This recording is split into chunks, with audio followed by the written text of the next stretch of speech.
अब बात करते हैं कुछ मैनेजमेंट से और आईओसी के नंबर्स कल आए थे। नतीजे पहले आपको बता देते हैं। Strong set of numbers company ने पोस्ट किया, खासतौर से प्रॉफिटेबिलिटी फ्रंट पर, जहां पर 25% की ग्रोथ आते हुए देखी। और नंबर्स की और बारीकियां समझ लेते हैं और जो फ्यूचर आउटलुक है वो जानने की कोशिश करते हैं। मिस्टर बी अशोक हमारे साथ मौजूद हैं, चेयरमैन हैं आईओसी के। अशोक जी नमस्कार, स्वागत है आपका। सबसे पहला तो सर कंग्रेचुलेशंस आपको, decent set of earnings IOC ने पोस्ट किए हैं। लेकिन जो इस क्वार्टर के की ग्रोथ ड्राइवर्स रहे वो क्या रहे, कैसे अर्निंग्स रहे overall? Let me say that all our business verticals have done very well. Refineries have operated excellently well, 110% capacity utilization. Similarly, pipelines have also done extremely well, and marketing has also improved in sales. Petrochemicals has again given us additional margins. But the significant reason for the profits going up has also been the inventory gains that we have had. As you would appreciate, last couple of years we have been suffering huge inventory losses.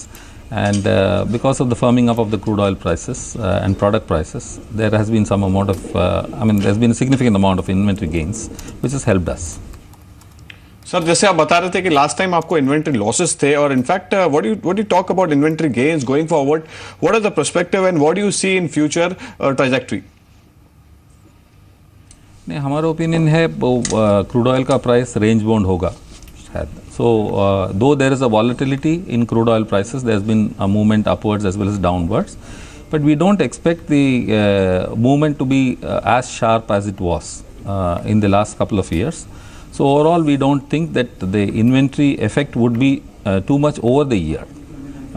Though in the first quarter we have had some gains, but over the year there should not be much of an effect in terms of inventory losses or inventory gains. So we believe that things should be more or less neutral. जी अशोक जी, जो gross refining margins रहे हैं company के, वहां पर हमने थोड़ा दबाव देखा है। अगर हम वाइवर बेसिस पर यानी पिछले साल इसी तिमाही से कंपेयर करें, जिस तरह का आउटलुक है क्रूड प्राइसेस को लेकर, क्रूड प्राइसेस में जिस तरह से वॉलेटिलिटी भी हाल ही में दिखी भी है, जो आने वाले क्वार्टर्स हैं खासतौर से, वो जीआरएम फ्रंट पर कैसे रह सकते हैं?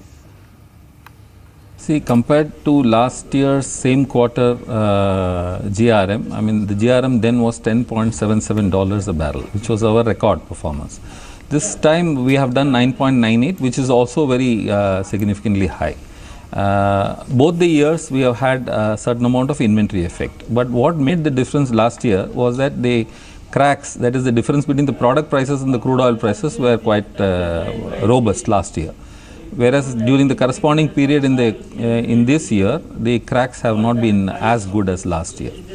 So due to which there has been some impact. Sure. In fact, if you're talking about your Paradeep refinery, what is the current status, and what will be the impact on your professional profits once it gets the clarity on it? Paradeep refinery, all the units of Paradeep refinery have been commissioned, including all secondary units. Some of the units are still under stabilization, so we think that within a month's time we should be able to operate the refinery on a continuous basis. So for the latter half of this year, we think that Paradeep refinery should be fully operational and operating at quite a high capacity. The second half of the year, at least from a Paradeep refinery perspective, should be excellent for Indian Oil, because it is the technologically most advanced refinery of the Indian Oil refineries portfolio, and because we can also process heavy crudes and so on, the margins, refining margins, are likely to be quite high as compared to the rest of the refineries in Indian Oil. So we think that Paradeep refinery should be able to do well. Going forward, at the moment we are looking at all expansion projects in the existing refineries. In fact, almost on all the refineries we are planning for some amount of expansion, whether it is Gujarat, Mathura, Panipat, Barauni, or even Paradeep. We are looking at expansion, and all these brownfield expansions will happen. We are evaluating these proposals, and we will be taking them to our board for further clearance. We think that within the next 4 years or so, 4 to 5 years, our existing refinery expansion itself should add an additional about 23 to 24 million tons capacity in the Indian Oil portfolio. चलिए, शुक्रिया अशोक जी, समय दिया आपने जी business को, नतीजों पर बातचीत की। All the very best for the coming quarter. Stock अगर अभी देखेंगे तो 0.1% ऊपर 575 के लेवल्स पर ट्रेड कर रहा है।